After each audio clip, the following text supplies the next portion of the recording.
En 1997, l'aventure de l'Ange Bleu a débuté. Le slogan de ce cabaret, aujourd'hui très connu, était « Si vous venez, vous allez vous perdre ». Cet Ange Bleu, il a une aventure extraordinaire, mais sans celui qui en est le directeur artistique aujourd'hui, il ne serait rien. L'homme dont nous allons parler est un illusionniste, un magicien, un businessman, un homme plein de talent, un homme plein de vertus aussi. Nous avons le plaisir de l'accueillir cet après-midi, ou plus exactement, c'est lui qui nous accueille chez lui, dans le domaine des chimères.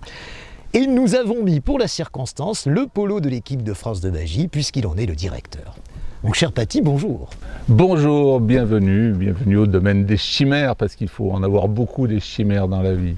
Tu en as beaucoup, toi? Mais oui, bien sûr, c'est le plus important. Il faut en permanence rêver, en permanence conserver son âme d'enfant, en permanence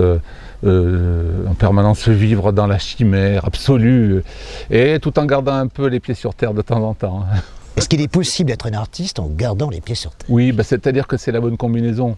Il faut savoir rêver, imaginer, créer, et il faut aussi être pragmatique pour savoir aussi vendre les spectacles, parce que le spectacle c'est aussi un business. En définitive, ça se décline d'une façon un peu particulière, c'est-à-dire que quand on devient artiste, c'est évidemment par passion, par viscérale envie, parce qu'on a ça en soi d'une façon complètement innée.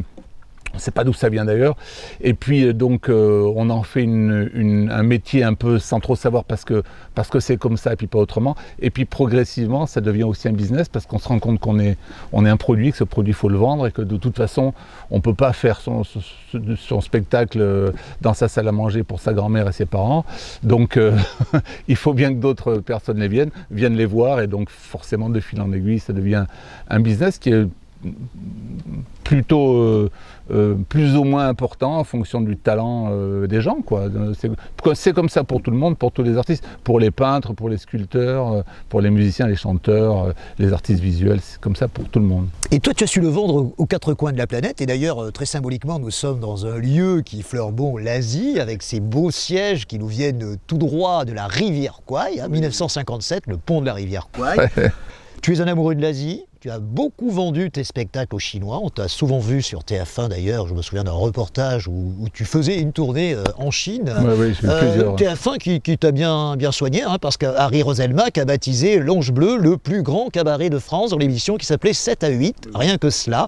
Donc on peut dire que les médias t'avaient à la bonne, et d'ailleurs ici, dans cette propriété, beaucoup de chaînes de télévision se sont succédées, donc c'est un privilège pour nous que de venir également en quelque sorte. Oui, bien sûr, on a fait plusieurs émissions sur TF1, plusieurs émissions de reportage, et on a même eu la plus grosse audience. On passait un jour un 1er janvier 2010, je crois, non 2011, puisque ça s'était passé en 2010, et on a fait la plus grosse audience sur TF1. Bon, c'était peut-être parce que c'était aussi le 1er janvier, les gens étaient un peu fatigués de leur premier de l'an. Oui, donc non, des reportages sur la tournée en Chine, oui, on en a fait 3 gros sur TF1, qui ont été diffusés dans le grand reportage, dont le dernier de 1 heure complète.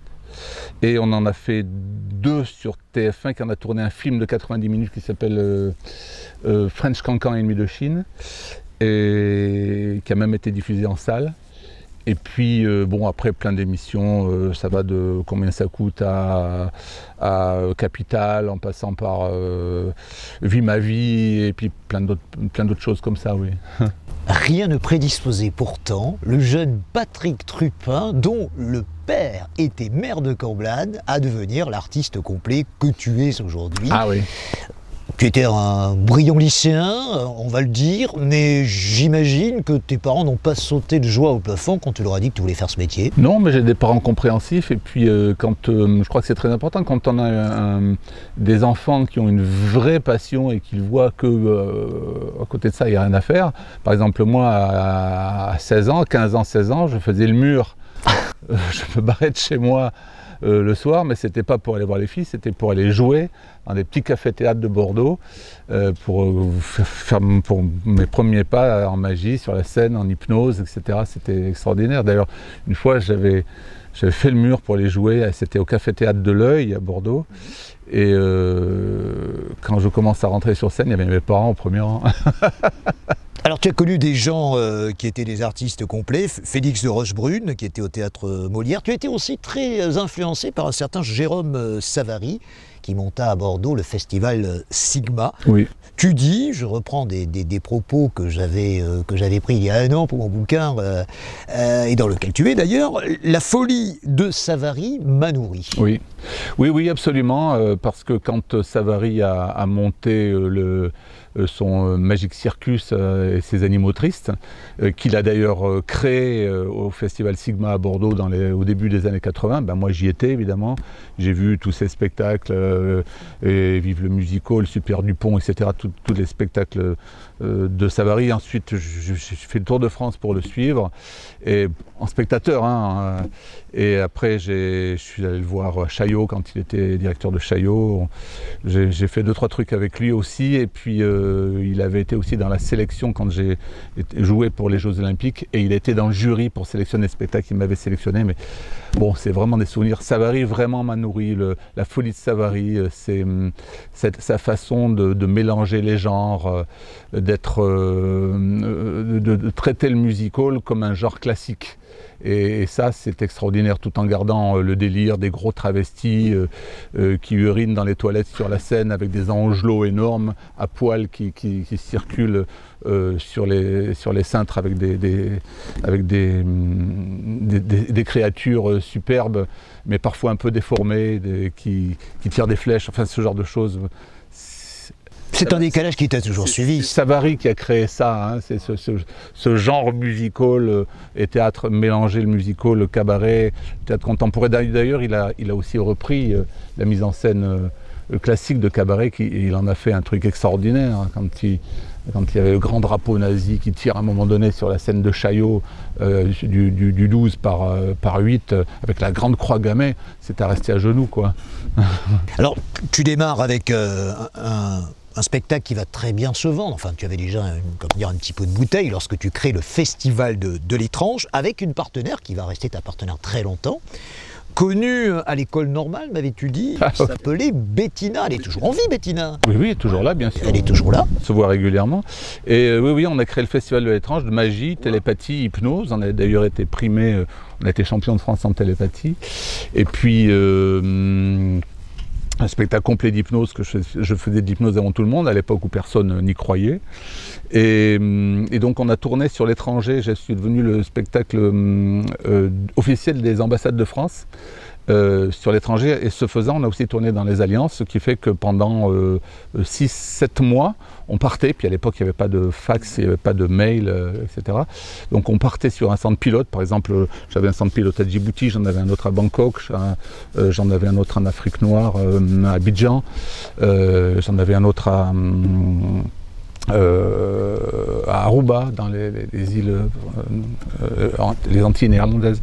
Et donc, quand on arrivait dans le centre pilote, on jouait quelques spectacles dans le centre culturel et puis dans les villes aux alentours du pays. Et puis après, ils nous faisaient dispatcher. Par exemple, sur l'Afrique de l'Est, quand on arrivait à Djibouti, on partait sur l'île Maurice, on faisait quelques spectacles à Maurice, on faisait quelques spectacles à La Réunion, on faisait quelques spectacles aux Seychelles, on passait aux Comores, après on partait sur l'Afrique de l'Est, Zimbabwe, Malawi, Rwanda, Burundi, Afrique du Sud, Botswana, enfin voilà, des grosses tournées qui duraient 6 mois.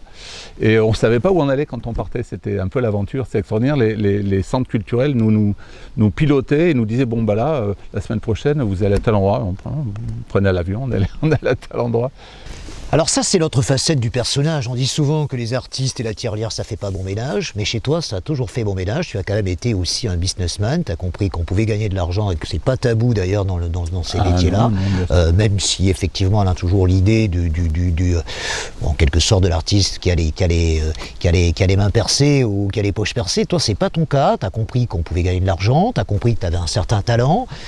Tu savais le faire, et l'association dont tu viens de parler avec le Centre culturel français, c'était une idée absolument géniale. Oui, c'est parti, c'était le ministère de la Culture qui a lancé ça, l'AFA, l'Association française d'action artistique. Pas confondre avec la FFAP, Fédération française d'artistes prestigitateurs, c'est venu un peu plus tard. Et donc l'AFA, à l'époque c'était Catherine Clément qui gérait ça, elle est devenue ministre après, enfin secrétaire d'État.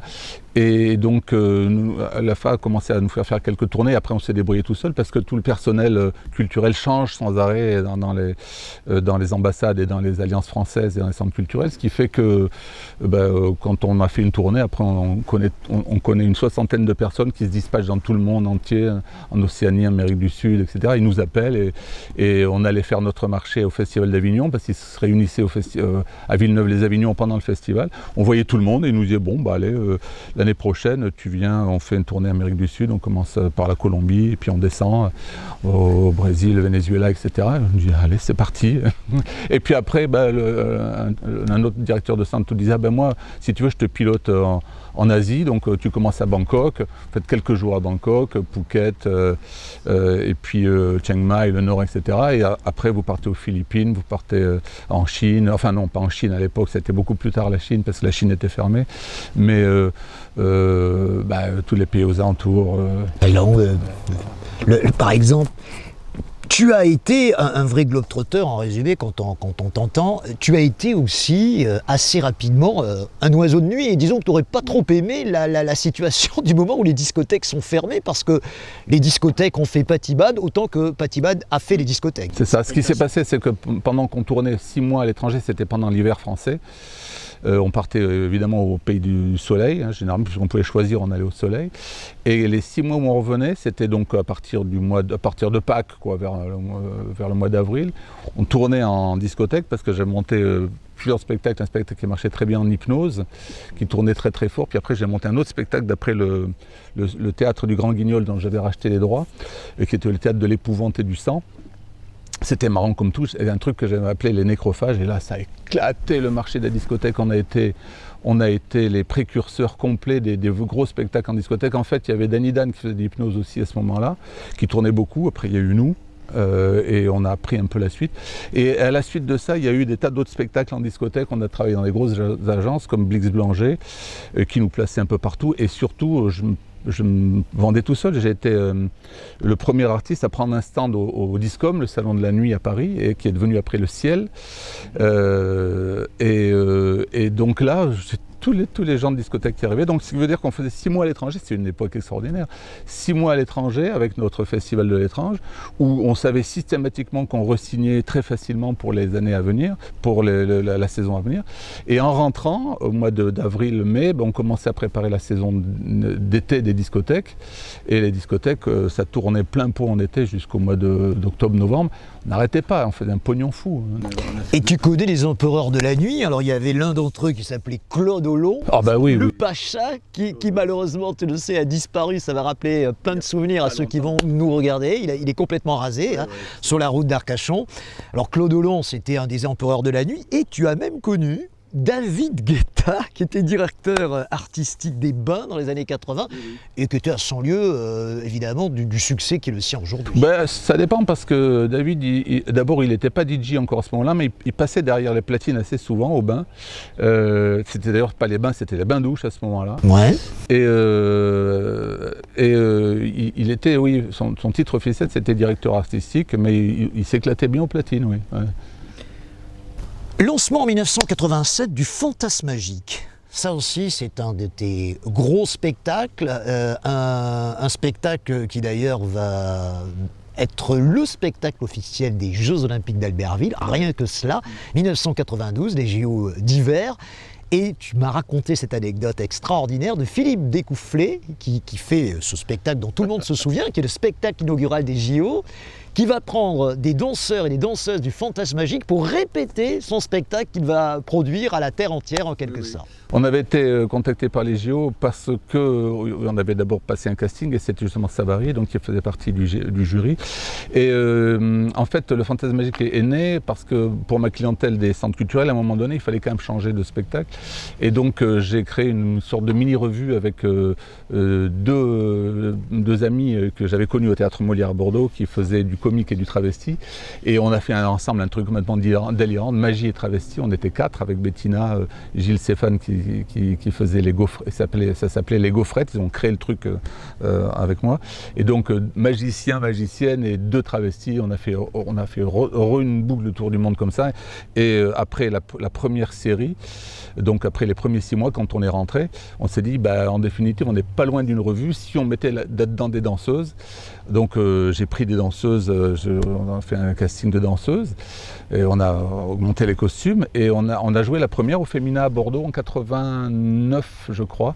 Oui, la première de la revue Fantasmagique au Fémina à Bordeaux. On est engagé pour une série de représentations. Et puis après, ça a tourné un peu partout jusqu'à ce qu'on fasse ce casting pour les JO, et Jérôme Savary nous a sélectionnés parce que c'était délirant. Pourtant, Dieu sait qu'on n'était pas aussi opérationnel que d'autres gros spectacles. En plus, on y était allé en bus. C'était un bus que j'avais acheté. C'était un ancien carte CRS de flic. On avait peint ça en rose. Ça avait beaucoup plu à Savary. On l'avait collé devant Chaillot. À un moment donné, les flics sont venus me dire « C'est quoi ce truc rose? Virez-moi ça !»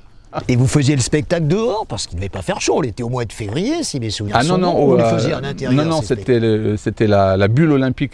On avait été engagé pour les événementiels. C'était une grosse bulle qui suivait sur les sites olympiques. Sur les sites, oui. Donc on est allé à La Plagne, un peu. Plagne, il y avait Courchevel, il y avait ces grandes stations. C'était parallèle, en même temps que les Jeux, mais c'était pour les VIP. Et donc oui, l'anecdote que tu racontes, c'est drôle parce que c'était Découfflé qui avait fait le spectacle d'ouverture. Et alors à ce moment-là, il y avait des grèves avec tous les artistes que Découfflé avait engagés, les danseurs.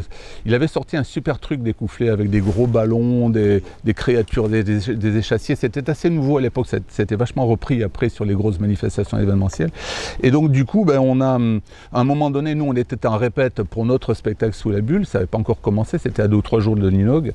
Et on voit se pointer un mec tout en mauve, complètement paniqué, c'était Découfflé, qui vient nous dire j'ai besoin de vous pour le spectacle. Je dis, ah ouais, mais quoi? Mais d'abord on fait le nôtre.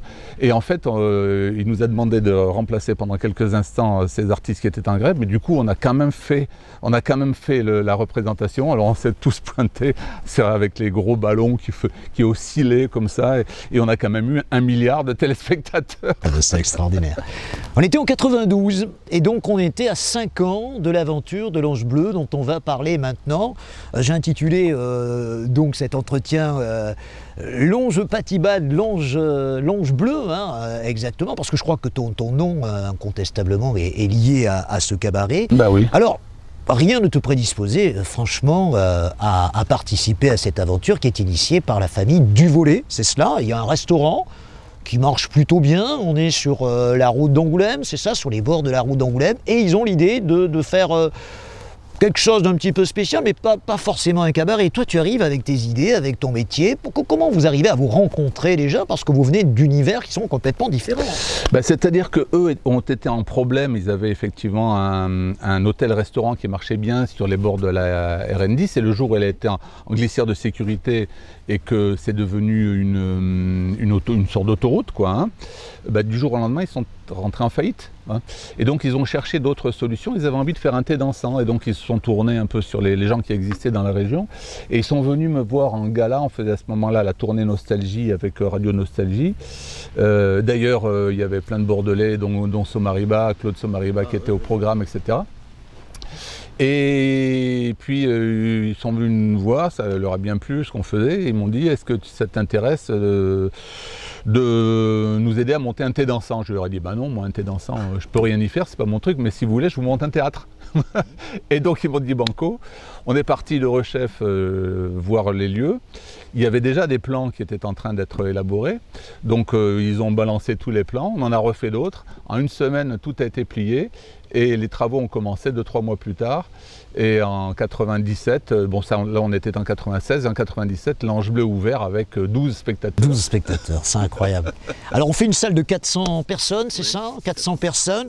Et d'emblée, tu mets tes idées en pratique, ce que j'appelle des coups d'anime, bien connus au Club Med, les faux serveurs, les balançoires au-dessus des spectateurs.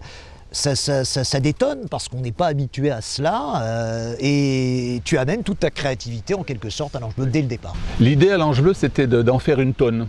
C'est-à-dire que d'abord les gens qui venaient, c'était compliqué pour eux parce que bon, il fallait trouver et puis il fallait faire la démarche, on n'était pas sûr du tout. Maintenant on sait que les gens vont où ils ont envie d'aller, mais en 97 c'était pas évident. Les problèmes de parking n'étaient pas ce qu'ils sont aujourd'hui, donc on n'était pas sûr du coup néanmoins.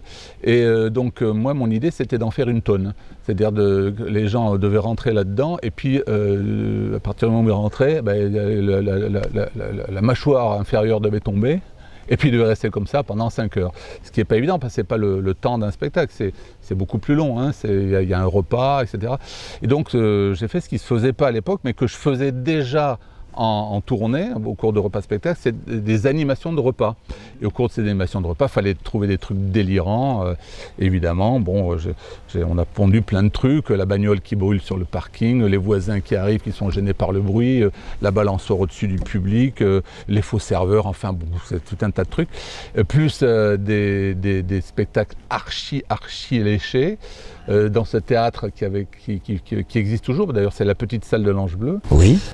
C'est un plateau de 50 mètres carrés, hein, qui n'est pas très grand, mais il y a 17 perches au-dessus, c'est-à-dire qu'avec 17 perches, moi je pouvais mettre quasiment 17 décors qui montaient, qui descendaient, avec un vrai puits, et ça c'était toute l'intelligence de la famille du Volet. En fait, quand je suis arrivé, ils voulaient faire une salle plate. Et moi, je leur ai dit non, il faut faire un vrai théâtre avec vraiment un puits pour mettre des décors. Et là, on va en mettre plein les yeux du public.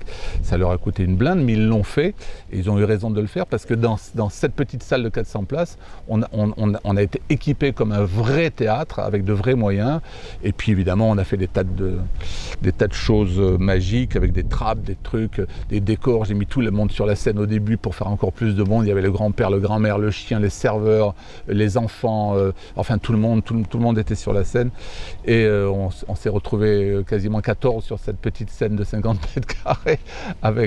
Et puis les spectacles se sont enchaînés, les gens ont bien accroché, ils ont adhéré à la folie. On allait les chercher dans leur voiture ou dans leur bus en leur chantant des chansons, des trucs. Et puis on les ramenait jusqu'au bus. Il y avait un comique travesti qui s'appelait Nora qui montait dans le bus, c'était un sketch qu'on avait calé, hein, qui voulait pas les lâcher, qui s'asseyait sur les joues des gens, et un chanteur moi j'arrivais, je le prenais, un autre chanteur arrivait et disait bon, je vais vous chanter une chanson puisque de toute façon le spectacle s'arrêtait, et le bus commençait à démarrer et le chanteur descendait au moment où le bus démarrait, les portes se fermaient derrière lui, et les gens se disaient mais ils sont fous, ils n'ont pas vu passer les 5 heures. On t'écouterait des heures, Paty. Nous avons 2 minutes et 30 secondes après ce que nous dit notre réalisateur. Alors, on va avancer un petit peu dans le temps, 2 minutes et 30 secondes pour rappeler qu'évidemment on est passé de théâtre de 400 places en 1997 à cette grande salle que tout le monde connaît aujourd'hui de 1200 places, et je parlais tout à l'heure d'Harry Roselma qui parlait du plus grand cabaret de France.